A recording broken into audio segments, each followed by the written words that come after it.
신약성경 빌립보서 1장 1, 2절 말씀입니다. 한 목소리로 같이 읽도록 하겠습니다. 빌립보서 1장 1, 2절 말씀입니다. 그리스도 예수의 종 바울과 디모데는 그리스도 예수 안에서 빌립보에 사는 모든 성도와 또한 감독들과 집사들에게 편지하노니 하나님 우리 아버지와 주 예수 그리스도로부터 은혜와 평강이 너희에게 있을지어다. 아멘. 지난 시간 이 빌립보서 처음 공부에 들어가면서 빌립보서 또는 빌립보에 대한 이야기 전체를 다 드릴 수는 없었지만은 이 빌립보서가 신약성경 27권 안에 들어오게 된 그런 과정 속에 중요한 회의에 관한 그런 말씀을 거의 마지막 시간에 드렸댔습니다. 오늘 이 시간 그 내용을 다시 한번 짚어보면서 빌립보서가 가지고 있는 신앙적인 두 가지의 특징, 이것도 다시 한번 되짚어보고 그 다음 내용으로 좀 넘어가 보도록 하겠습니다. 여러분, 그 교회 역사를 보면 그게 이제 2000년의 기독교 역사라고 볼 때에 아주 중요한 회의들이 많이 있었습니다. 수많은 회의들이 있어서 그것을 공회라고 부르기도 하고 또는 공의회라고 부르기도 하는데, 그 외에도 뭔가 중요한 신앙적인 결정, 교회의 결정, 기독교를 유지하게 되는 수많은 결정들을 내리는 소소한 그런 회의들도 많이 있었겠지만, 지난 시간 제가 빌립보서가 경전, 신약 성경에 포함될 뿐만 아니라 또 신구약 성경 66권에 포함되는 그런 경전이 되는 과정, 두 종류의 회의에 대해서 말씀을 드렸습니다. 그 하나가 393년 북쪽 아프리카, 북아프리카의 히포라고 하는 곳에서 있었던 그 공의회하고, 그리고 그 결정을 다시 재확인한다고 그럴까요? 더 공고히 했던 397년, 그러니까 4년 뒤에 있었던 카르타고 회의, 이 두 가지를 말씀을 드렸습니다. 이 히포에서 있었던 회의하고 카르타고도 역시 이제 북아프리카라고 볼 수가 있겠는데요. 이 두 가지의 회의 말고도 400년대에 들어서서 다시 한번 이 두 번에 걸친 회의에서 확정이 된 성경 각 권, 그러니까 66권 또는 27권, 39권 이거죠. 이것을 재확인하는 회의가 또 한 차례 있기는 했습니다만은, 기본적으로 특히 이제 신약 성경의 정경화 과정 속에서 393년 히포의 회의, 397년 카르타고의 회의, 이 두 지역에서 회의가 매우 중요했다. 여기에서 빌립보서는 당당히 그 신약 성경의 아주 주요한 위상을 가지고 포함이 됐다 하는 그 말씀을 드렸습니다. 제가 좀 상식적으로 이 히포라고 하는 지역하고 또 카르타고라고 하는 지역에 대한 이야기를 좀 더 덧붙여서 드리도록 하겠습니다. 제가 미처 지도를 준비하지는 못했지만은, 여러분들 아프리카라고 하는 이 대륙을 한번 생각을 해 보십시오. 그러면은 아프리카에서 가장 오래된 문명이라고 그런다면 당연히 나일강을 준변으로 한 그 이집트 나일강 문명이잖아요. 근데 이집트가 아프리카 대륙의 지도상으로 보면 맨 오른쪽 위에 붙어 있잖아요. 그렇죠? 대충 상상하시겠죠? 맨 위에 오른쪽에 이집트가 붙어 있고 그 옆으로 어떤 나라냐 하면은 리비아라고 하는 나라가 붙어 있어요. 리비아. 이전에 가다피라고 하는 독재자가 있었던 나라. 우리 교회의 김민호 권사님이 거기서 아파트 건설 공사를 하시다가 이 튀니지로부터 불어왔던 자스민 혁명, 아랍세계 혁명 때문에 무단 고생을 했던 그 나라가 리비아라고 하는 나라죠. 옛날에 우리나라의 동아건설인가요? 신동아건설이 리비아 땅에다 어마어마한 규모의 수로를 만들어가지고 광야 같은 곳에 사막 지역에 그쪽 나라 사람들에게 천국을 선사를 했던 그 나라가 리비아예요. 그러니까 이집트가 붙어 있고 그 옆에 리비아가 붙어 있고 그리고는 그 옆으로 붙어 있는 나라가 지금의 알제리라고 하는 나라거든요. 알제리아. 그리고 그 옆에 끄트머리에 붙어 있는 나라가 모로코라고 하는 나라. 그리고 알제리의 위쪽으로 이렇게 툭 튀어나오게 붙어 있는 나라가 지금 튀니지라고 하는 나라. 그러니까 이게 다 북아프리카 지역입니다. 이집트, 리비아, 그리고 그 옆에 뭐라고요? 알제리, 모로코. 그리고 알제리 옆에 붙어 있는 지중해 쪽에 붙어 있는 땅이 튀니지라고 하는 나라. 여기 히포라고 하는 지역은 요 여러 나라 지역 중에 어디에 속하느냐 하면은 알제리에 속하는 땅입니다. 그리고 히포는 여러분들 그 종교개혁가들이 성서로 돌아가야 됩니다 하는 주장의 근거가 어디에서 나오느냐 하면은 그 유명한 그 초대교회의 큰 교부라고 할 수 있는 아우구스티누스로부터 그 정신이 물려받아지는 것이거든요. 바로 이 히포라고 하는 것이 어거스틴의 고향 지역이라고 보시면 돼요. 예, 히포가 그렇고요. 히포가 어느 나라에 속해 있다고요? 지금 알제리. 그리고 카르타고 회의가 있다고 그랬는데 카르타고는 알제리하고 붙어 있으면서도 지중해 연안 쪽으로 좀 튀어나온 지금의 튀니지아. 거기에 카르타고가 옛날 그 나라의 이름이었습니다. 카르타고.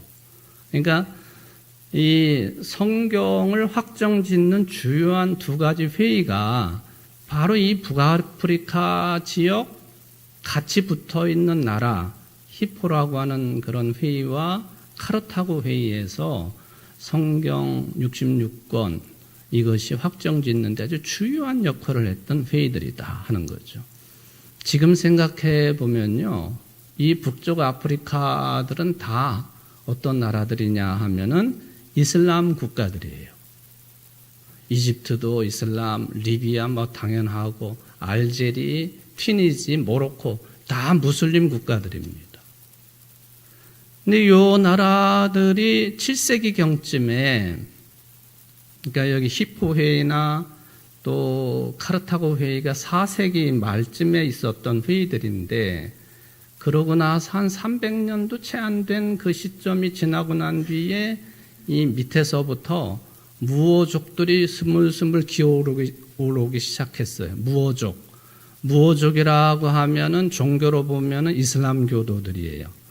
그러니까 물론 이제 이슬람교가 6, 7세기, 7세기경에 탄생한 종교이기 때문에 이게 이슬람교가 탄생하자마자 아프리카 이 북쪽의 기독교 국가 벨트 아래쪽으로부터 시작을 해가지고 이렇게 북쪽에 있는 기독교 국가들을 다 삼켜버린 거죠. 그리고는 어디까지 올라갔느냐 하면은 스페인까지 다 잡아먹었어요. 이 무어족들이. 그래서 스페인이 거의 700년 동안이나 무슬림 국가로 있었어요. 그래서 지금 스페인 저 아래쪽에 가보면은 이 그라나다 지방이라든지 이런 지역은 지금도 무슬림의 문화가 이 가톨릭 문화와 섞여가지고 많이 남아있죠. 스페인. 그리고는 이 무슬림 세력이 점차적으로 유럽 쪽으로 올라가야 되는데 바로 이 스페인하고 그 다음에 나라가 프랑스인데, 프랑스는 뭐 철저히 가톨릭 국가 아닙니까? 이 두 나라 사이에 엄청난 산맥이 자리를 하고 있어요. 그게 유명한 게 피레네 산맥입니다. 피레네 산맥. 그런데 이 무슬림의 세력이 피레네 산맥만 넘으면 프랑스를 먹고 독일 뭐 이런 유럽들을 다 먹을 순서인데 그 피레네 산맥을 못 넘었어요. 여러분들 그 스페인에서 프랑스로 넘어가려면 반드시 넘어가야 되는 산맥이 피레네 산맥이. 안 그러면은 이 남프랑스 지역으로 해가지고 해변가로 이렇게 넘어가야 되는데 그건 쉽지 않은 얘기죠. 그러니까 이 피레네 산맥을 무어족, 즉 이슬람 세력이 넘지 못하고 거기서 딱 막혀버립니다. 그러고는 이제 이 스페인이 그 유명한 여왕 중심으로 해가지고 이 무슬림 세력을 다 몰아내지요. 다 몰아내면서 무슬림 세력 마지막 왕조가 물러가면서 사실은 그 성을 다 무너뜨리고 갈 수도 있겠지만은 다른 거 다 빼앗겨도 아깝지 않은데 이 성만을 남겨놓고 가는 것이 너무 아깝다 했던 그 유명한 아람브라 궁전이 있잖아요. 이 기독교 국가가 됐어도 그것을 허물지를 않고 그냥 내버려 둔 거죠. 근데 지금 스페인은 그라나다 지방의 아람브라 궁전 때문에 관광 수입을 얼마나 올리는지 몰라요. 이 피레네 산맥을 못 넘어갔어요. 이슬람 세력이. 그 알제리 옛날에 카르타고 나라라고 했는데 카르타고의 유명한 옛날에 장군이 있었거든요. 기원전 얘기예요. 기원전. 몇 년이라고 제가 말씀은 안 드리겠지만은 이 기원전 이 카르타고의 아주 유명한 장군이 한니발 장군이라고 여러분도 들어보셨죠? 한니발 장군이 지중해 해상을 통해 가지고 로마로 가지 않고 스페인을 넘어서 가지고 피레네 산맥을 넘어가 가지고 알프스 산맥을 넘어갔습니다. 그것도 코끼리 대부대를 끌고 그래 가지고는 로마가 넘어갈 뻔했죠. 그때도 제3차에 거친 포에니 전쟁을 하면서 결국에는 이 카르타고가 멸망을 하고 그 나라 자체가 없어지는 거예요. 그러나 현대에 와서 그 나라가 알제리라고, 튀니지라고 그렇게 부르는 거죠. 바로 그 무슬림들이 이 북아프리카뿐만 아니라 스페인까지 다 점령을 하기 전까지만 해도 이집트로부터 이 모로코 이 지역까지는 다 기독교 국가였었습니다. 그러니까 거기에서 히포 회의도 있었고 카르타고 회의도 있었고 어거스틴이라고 하는 유명한 신학자도 탄생을 하고 이집트에서는 보면은 뭐 그 유명한 신학자들이 많이 탄생을 했거든요. 초대교회 때에. 바로 이 히포하고 카르타고 회의, 제가 이제 지난 시간에 말씀을 드렸던 그 내용이 되겠습니다. 여기에 이제 빌립보서가 이런 회의들을 통해서 당당하게 신약 성경의 한 책으로 이제 그 자리를 잡게 되었다. 이 빌립보서가 가지고 있는 두 가지 특징이 있다고 제가 말씀을 드렸죠.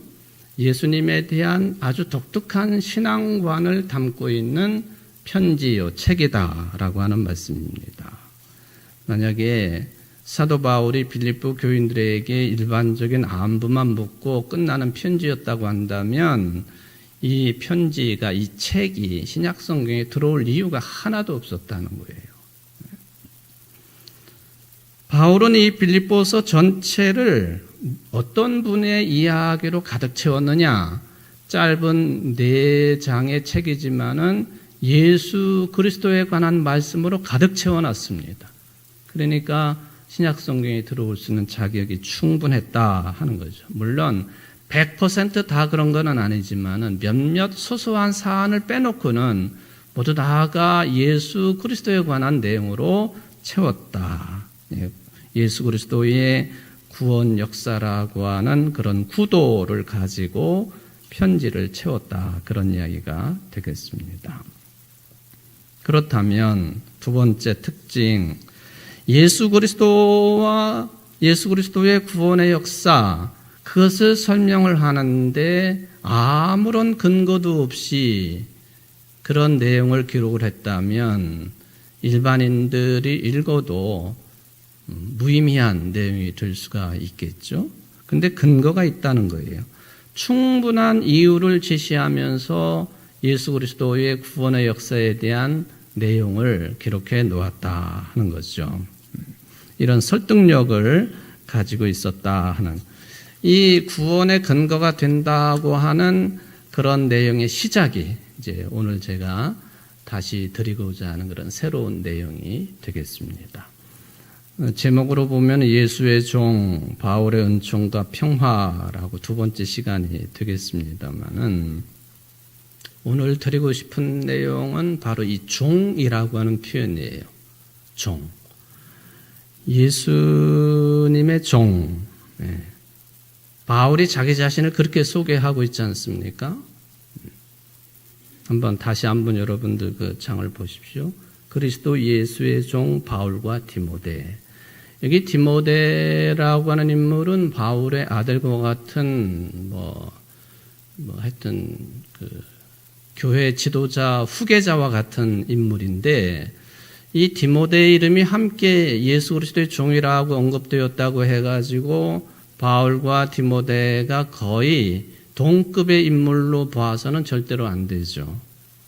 그러니까 예수 그리스도의 종 바울, 여기에 이제 초점이 있다라고 생각하면서 이 말씀을 좀 드려보려고 합니다.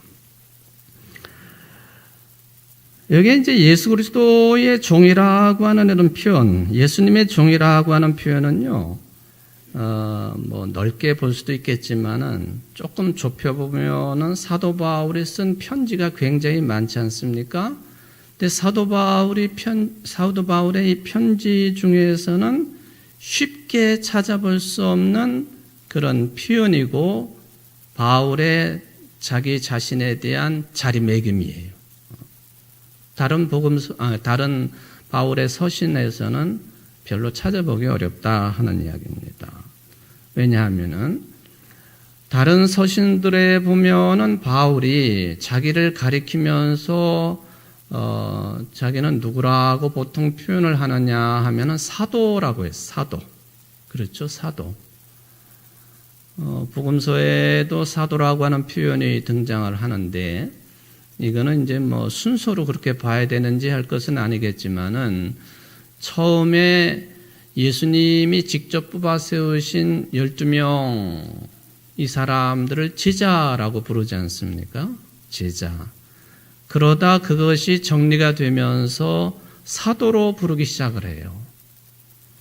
이 제자라고 하는 명칭보다도 사도라고 하는 이 명칭이 훨씬 더 체계적인 의미를 담고 있고, 그래서 지금도 이 사도적인 신앙을 전승한다라고 할 때에 예수님을 직접 뵙던 분들, 더군다나 사도가 될 수 있는 자격 중에는 예수님께서 부활하셨는데 그 부활하신 예수님을 만났느냐, 직접 만났느냐, 이게 사도가 되는데 가장 중요한 기준 아닙니까?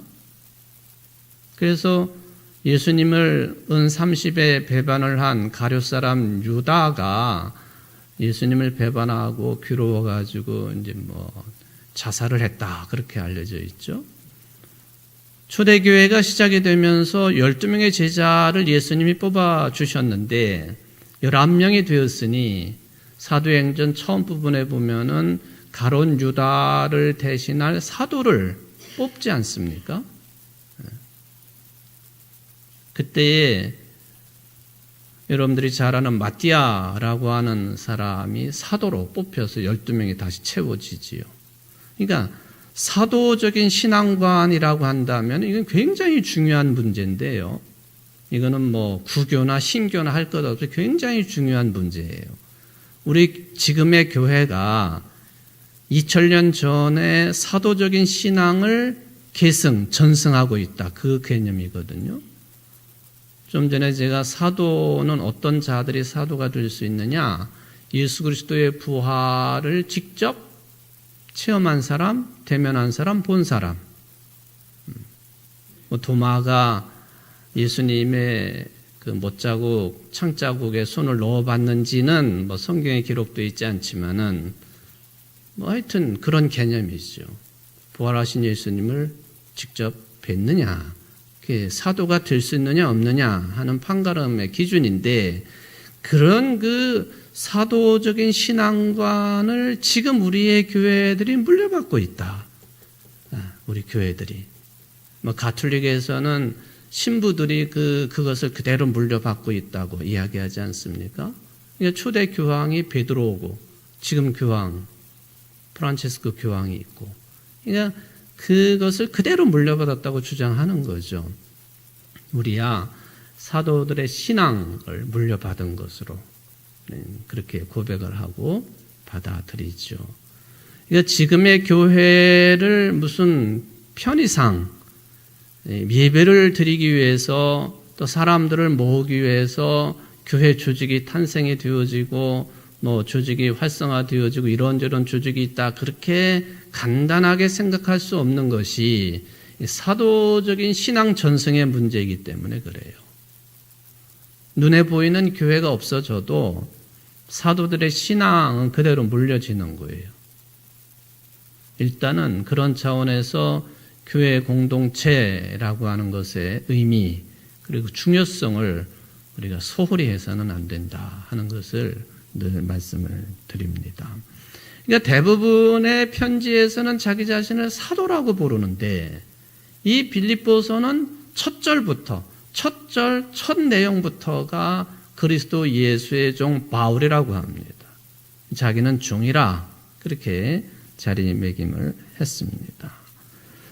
물론 이제 그 바울의 편지 가운데 이 로마서를 가보면, 목사님 그거 로마서 가보면 좀 다른데요?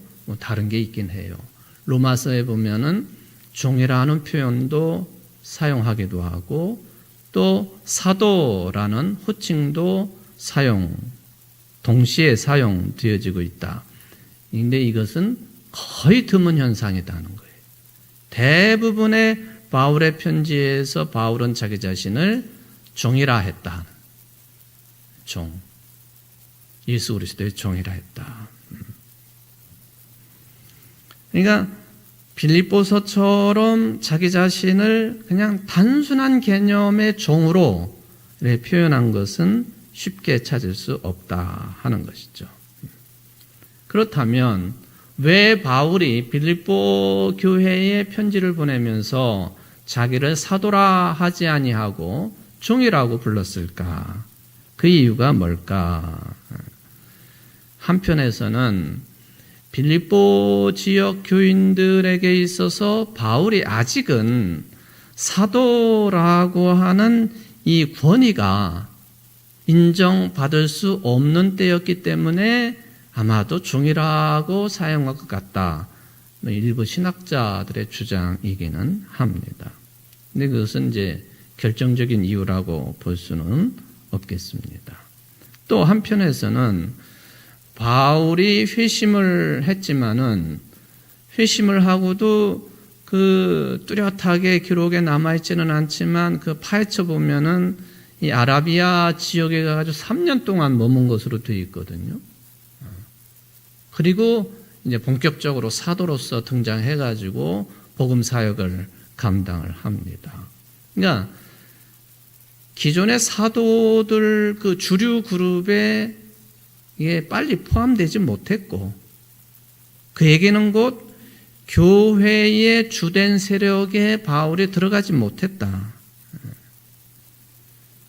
여러 곳에서 신앙적인 충돌이 있었고, 또 여러 곳에서 바울이 어떤 존재냐 하는 그런 문제에 부딪혔었기 때문에, 그러니까 빌립보 교회 같은 경우에는 사도라고 하는 말을 쓰기에는 아직은 시기상조라 그러므로 종이라 표현했다 하는 그런 해석이죠. 이것도 이제 처음 내용과 같이 조금 이거는 그렇게 받아들이기는 어렵겠다 하는 거예요. 두 번째 이 해석이 이제 오늘 그 설교 내용의 핵심입니다. 그런 그 외형적인 평가보다도 오히려 바울이 자기 자신을 예수 그리스도의 종이라고 자리매김을 한 이유, 근본적인 이유는 뭐냐 하면은 빌립보서 전체 주제와 그거는 맞는 얘기다 하는 거죠. 빌립보서 전체 주제가 뭐냐 하는 거예요. 여러분들 빌립보서를 자주 접하실 터인데, 그리고 빌립보서를 가지고 성경 공부를 하신 분들도 계실 터인데, 빌립보서 하면은 어떤 주제가 떠오른가요? 기쁨. 그렇죠? 기쁨이라고 하는 주제가 당연히 떠올라요. 빌립보서 하면은. 그런데 그것보다도 더 본질적인 빌립보서가 가지고 있는 주제적인 성격이 있습니다. 그게 뭐냐 하면은 낮춤이라고 하는 거예요. 낮춤. 자기 자신을 낮춘다는 거죠. 이게 빌립보서에게 아주 뚜렷하게 나타나는 그런 주제입니다. 기쁨도 물론 있습니다만은 그것보다도 더 본질적인 바울이 자기 자신을 사도라 하지 아니하고 종이라고 칭하게 된 빌립보서가 가지고 있는 아주 총체적인 주제라고 한다면 낮춤이다 하는 낮춤. 그 성경 구절이 이제 뭐 1장에 나온 건 아니지만 여러분들 빌립보서 2장 7절을 한번 보십시오. 7절 같이 한번 읽어보실까요? 빌립보서 2장 7절 시작.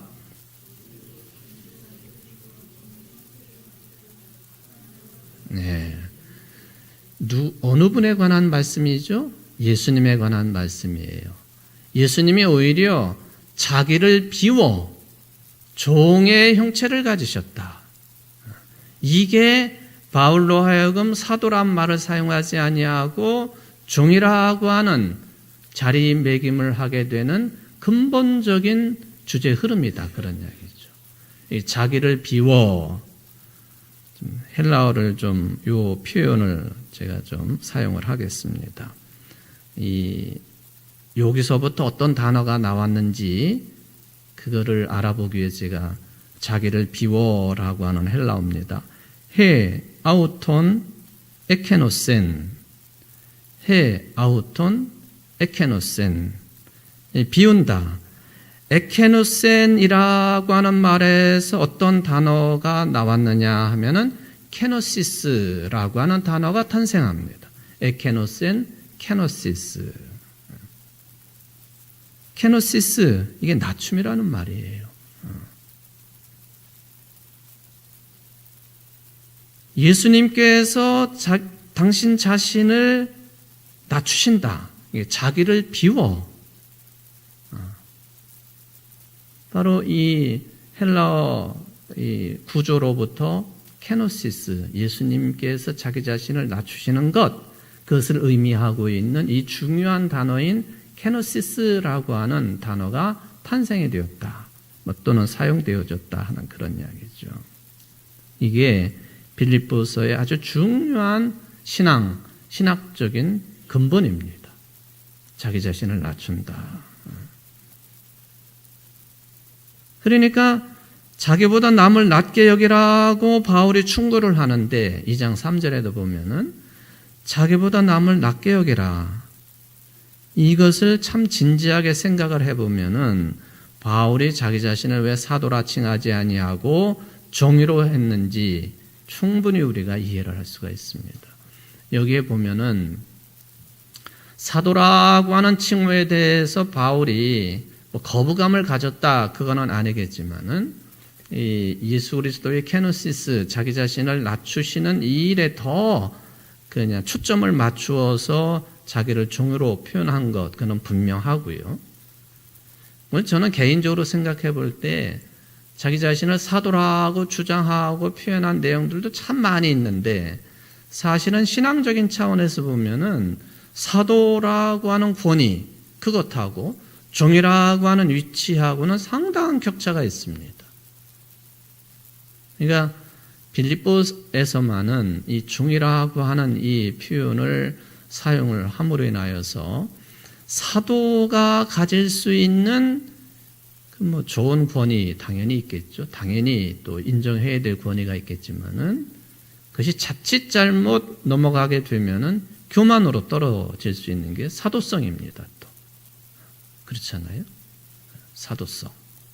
그러니까 바울이 이 점도 예수님의 종에 관한 자기 자신을 낮춤에 대한 그 신앙적인 검토를 하면서 사도라는 표현은 그것과는 어쩌면 어울리지 않을 것 같다 하는 판단을 내렸을 가능성도 있겠다. 이거는 순전히 제 해석입니다. 맞지 않을 수도 있어요. 그런데 왠지 모르게 좀 맞을 수도 있을 것 같아요. 사도. 그러니까 기존의 12명 사도하고 이게 그냥 전격적으로 다메섹 도상에서 그냥 말에서 떨어지고 예수님의 음성을 듣고 네가 왜 나를 핍박하느냐? 사실은 바울이 예수님을 핍박한 적은 없잖아요. 직접. 스데반 집사 돌에 맞아 죽을 때 그 현장에 있었던 사람. 교회들을 핍박하고 예수 믿는 사람들을 핍박하고. 그러니까 예수님은 이 교회를 핍박하고 예수 믿는 사람들을 핍박하는 걸 곧 나를, 당신을 핍박하는 것으로 받아들였다는 거죠. 그러니까 바울은 직접 핍박한 적은 없지만 나중에 사도 반열에 들어섰지만 처음부터 사도였던 사람들과 비교를 해볼 때에 자격지심도 분명히 있었을 것이고 또 남다른 열심이 생긴 이유도 사도들과의 관계성 속에서 나올 수도 있었다 하는 것을 생각을 해봅니다. 이런 종이라고 하는 단어를 생각하면요, 오늘날 여러분들보다는 바울 시대에 예수님 시절에 2000년 전에 그때 사람들에게 종이라고 하는 이 의미가 주는 게 훨씬 더 깊게 각인이 되었을 것이라고 봅니다. 신약 성경이 이렇게 형성이 되던 1세기를 생각을 해보면요, 그때의 팔레스틴 땅뿐만 아니라 지중해 전 연안, 지금의 유럽, 그리고 제가 좀 전에 말씀을 드렸던 북아프리카 여러 나라들 다 기독교 국가들이었죠. 1세기경에 다. 그러니까 한니발이 패배를 하고 이 튀니지가 카르타고가 멸망하고 그러고 나서는 로마가 완전히 해상도 다 그 힘을 쥐고 있고 육로는 더 말할 것도 없고요. 로마 세계죠, 로마 세계. 그리고는 이 로마의 흔적이 어디까지 오게 되느냐 하면 그 이전부터입니다만 인도 근처까지 그 어마어마한 땅덩어리를 통치하고 있었던 로마 제국을 1세기 때 생각을 해봐야 됩니다. 팍스 로마나 로마의 평화, 그는 군사력, 힘에 의한 평화 유지죠. 팍스 로마나. 이게 흔한 말이지만은 그 개념상으로 보면은 힘에 의한 통치 또는 평화의 유지예요. 요즘도 이걸 흉내내 가지고 군사력을 강하게 유지함으로 인해서 평화를 유지할 수 있다. 그런 주장이 흔하게 들리는 이야기 아닙니까? 뭐가 옳으냐? 여러분들이 잘 판단해 보십시오. 군사력에 의해서 평화가 유지가 되나요? 그건 절대로 아니죠. 그러니까 우리는 팍스 지저스, 예수 그리스도의 평화, 그를 우리는 믿고 있는 사람들이죠. 그러니까 그 이탈리아의 그 유명한 아시시의 성자 성 프란체스코, 그분을 기념하는 성당 그 잔디밭에 가 보면은 십자가 되어 있고 그게 이제 팍스를 의미하는 우리 영어로 말하면 피자가 쓰여 있고, 예수 그리스도의 정신에 의한 평화 유지지요. 힘에 의한 평화는 아니라는 거죠. 우리는 그걸 믿고 있는 사람들이죠. 그리스도인이면서도 여전히 돈의 힘에 의한 평화를 유지한다든지 무력에 의한 평화 유지에 동조를 한다든지 그는 신앙에 조금 점검을 해볼 필요가 있는 거죠. 어쨌든 1세기경에는 팍스 로마나예요. 군사력. 그리고 이 대단한 군사력을 가지고 어떤 일을 주로 했느냐 하면은 수많은 그 나라들을 이렇게 이제 자기 나라로 편입시키는 일이죠. 그렇게 되면 당연히 이스라엘 유다 땅이 주전 6세기경에 바벨론의 먹힘으로 인하여서 유다 백성들이 바벨론 땅에 노예로 끌려가듯이 먹힌 나라들은 다 그 시민들이 다 노예가 되는 거예요. 엄청난 노예 숫자가 있는 거예요. 로마 시민권을 가지고 있는 사람들보다도 훨씬 더 많은 노예들이 로마를 지탱하고 있었다는 거죠. 로마 시민권을 가지고 있는 사람들은 세금도 혜택을 받죠. 또 황제에게 직접 상소할 수 있는 권리도 있죠. 어마어마한 혜택들이 있잖아요. 노예들에겐 전혀 그런 게 없어요. 자유인이 아니기 때문에. 그러니까 들리기로는 바울도 로마의 시민권을 가지고 있었는데, 그러니까 바울이 나중에는 로마까지 가가지고 황제에게 상소하려고 가지 않습니까? 재판 중에. 근데 이제 성경에 기록되어 있는 것은 아니지만은 바울의 아버지가 로마의 시민권을 어떻게 해가지고 샀다. 그게 이제 들려지는 얘기예요. 조선시대 때의 양반 계급을 돈 주고 사는 것처럼. 어쨌든 바울은 로마의 시민권자였습니다. 시민권자들의 생활을 유지할 수 있도록 뒷받침해주는 모든 노동력의 제공은 다 노예들이 하는 거죠. 노예가 뭐예요? 종이죠, 종. 그렇잖아요? 그러니까 2000년 전 당시에 유대인이었던 크리스찬이었던 아니든 간에 이 종이라고 하는 개념이 가지고 있는 그 개념은 지금의 우리가 가지고 있는 것하고는 많이 차이가 난다 하는 거예요. 여러분들 로마에 가보면 어마어마한 규모의 콜로세움이라든지 또는 엄청난 그 건축물들이라든지 또 이집트의 피라미드 같은 경우 스핑크스 돌로 어마어마한 신전을 짓고 뿐만 아니라 이 파라오 최고의 통치자인 바로 왕들의 무덤을 어마어마한 규모의 무덤들을 만들기 위해서 엄청난 노동력이 필요했지요. 노예들이 다 한 거예요. 물론 일방적으로 그것을 다 노예라고 할 수 있느냐? 그건 아니겠습니다만 이번에도 배운 내용 중에 일부긴 하지만 이런 피라미드를 만들고 스핑크스를 만들고 또 바로 왕들의 죽을 것을 대비한 무덤을 그 큰 규모의 무덤들을 만들어내고 하는 이 일에 노예들이 일방적으로 동원됐다. 아니 그것보다는 일정량의 임금을 받고 그런 일을 할 수 있도록 했다. 그것도 이제 한편 생각해 볼 수 있는 내용이죠. 무슨 맥주를 그러니까 밀이 많이 생산되는 그 이집트 땅이니까 맥주로 만든 밀로 만든 맥주를 월급으로 받고 만약 일당으로 받고 또 빵을 받고 오일도 받고 이런 것들이죠.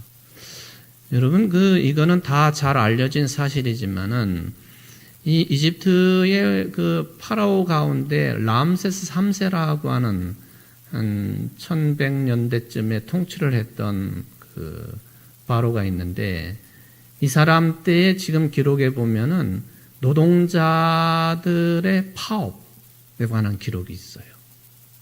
지난번에 신전에 들어가셨다가 이 사람이 람세스 3세라고 하는 그것을 마지막 순간에 가이드 설명에 제대로 들으셨는지 모르겠지만 그 람세스 3세 때의 노동자들의 파업이 있었다. 18일 동안이나 임금을 주지 않은 거예요. 뭐 돈으로 줬다기보다도 좀 전에 말씀드렸던 먹을 거. 그러니까 18일 동안 주지 않았다라는 기록을 보면은 아마 일당으로 처리를 했던 것 같아요. 그래가지고는 이 노동자들이 자기네 가족들까지 다 동원해가지고 투투모세 3세라고 하는 이 황제를 위한 신전에까지 들어가가지고 농성을 벌입니다. 그 시절에는 신정일치제 아닙니까? 정치하고 종교가 하나가 됐던 시기에 신전에 들어가가지고 이 농성을 벌인다고 하는 것은 신성 모독에 해당되는 거죠. 그렇게까지 했어요. 이게 만약에 우리한테 임금을 주지 않냐면은 우리 힘으로 만들어 놓은 저 파라오들의 무덤을 다 도굴을 하겠다. 그렇게까지 위협하면서 이 노동자들이 파업을 했죠. 파업. 투쟁도 하고. 람세스 3세가 어떻게 했게요? 오케이. 다 주마. 한꺼번에 다 못 주더라도 천천히라도 다 주마. 그렇게 약속. 그래가지고 이 이집트의 황제들 중에 제일 유약한 황제라고 평가되는 사람이 람세스 3세예요. 사실은. 어쨌든 간에 노예들이. 제가 얼마 전에 그 세계사를 다루는 그 프로그램을 보다가 그 장면에 그게 그거구나 하고 생각을 했던 것이요. 지금 이집트에 있었던 수많은 유물들을 뭐 영국, 프랑스, 독일 뭐 할 것 없이 어마어마하게 다 가지고 갔잖아요. 그 시작을 누가 도구를 시작을 했느냐? 이 노동자들이. 파라오 왕들의 무덤을 직접 만들었던 노동자들이 무덤을 만들 때 쓰던 도구를 가지고 도구를 했다는 거예요. 아니까. 자, 노예, 종 개념이 이런 것이다라고 한번 생각을 해 보십시오. 그런데 바울은 자기 자신을 종이라 그렇게 했습니다.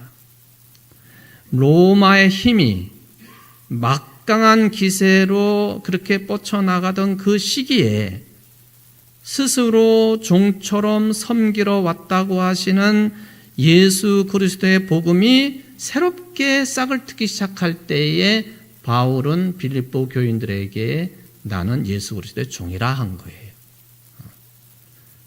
그러니까 세계관의 이것을 이제 학자들은 세계관의 충돌이라고 그래요. 팍스 로마나라고 하는 그 세계관하고 종으로 섬기러 와서 세상을 평화로 지배하겠다고 하는 예수 그리스도 복음의 정신의 세계관의 충돌, 그렇게 보기도 하지요. 누가 이겼습니까? 여러분, 누가 이겼나요? 어느 분이 이기셨나요? 몰라요? 이게 역사의 대반전이지요. 케노시스 사상이 세상을 이기는 거예요. 지금이야 아직도 팍스 로마나가 힘을 쓰고 있는 것 같지만 천만에요.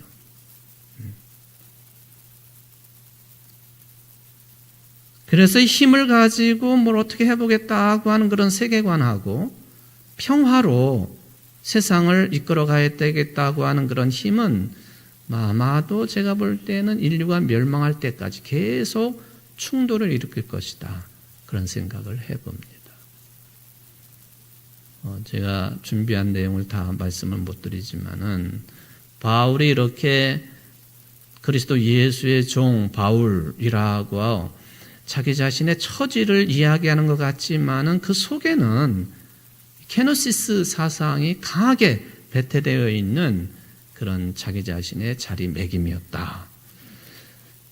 우리가 저 목사도 그렇고 교회 모든 직분자들도 마찬가지고 그리스도인들이 어떤 자세를 그래도 힘들지만 유지를 해야 되겠느냐? 케노시스죠. 낮춤의 자세, 겸손의 자세. 이것 아니고서는 교회의 평화, 지역의 평화, 우리 내적인 평화 그게 이루어질 수가 없는 거다. 예수님이 승리자시다 하는 것을 다시 한번 확인을 해봅니다. 낮춤의 신앙관으로 승리하시는 여러분들 되시기를 주의 이름으로 축원을 드립니다. 사랑의 하나님 아버지 감사를 드립니다. 오늘 빌립보서 1장 첫 절 내용을 가지고 하나님의 말씀을 상고해 보았습니다. 예수님이 이 땅 위에 오신 그 모습 자체가 케노시스였습니다. 낮춤이었고 자기 비움이었습니다. 그런데도 우리는 이런 신앙관을 가지고 있다고 하면서도 여전히 내 주장이 강하고 내 생각이 먼저 앞서고 또 내 말이 또 무엇보다도 어떤 사람들의 말보다도 더 우선시돼야 된다고 하는 한편으로 보면은 가장 심각한 문제인 교만에 저희들이 휘둘리고 있는 것이 아닌 것인지를 저희들은 심각하게 받아들입니다. 주님, 어떤 경우에도 내가 낮춤으로 평화를 누릴 수 있게 도와주시고 우리 교회도 마찬가지고 모든 세상의 교회들 그리고 이 팍스 로마나와 충돌되는 세계 속에서 평화만이 예수 그리스도의 평화만이 살 길이고 또 승리의 길이라고 하는 것을 다시 한번 확인하고 다짐할 수 있는 오늘 예배에 참여한 모든 성도들이 될 수 있도록 은혜를 베풀어 주옵소서. 예수님의 이름으로 간절히 기도합니다. 아멘.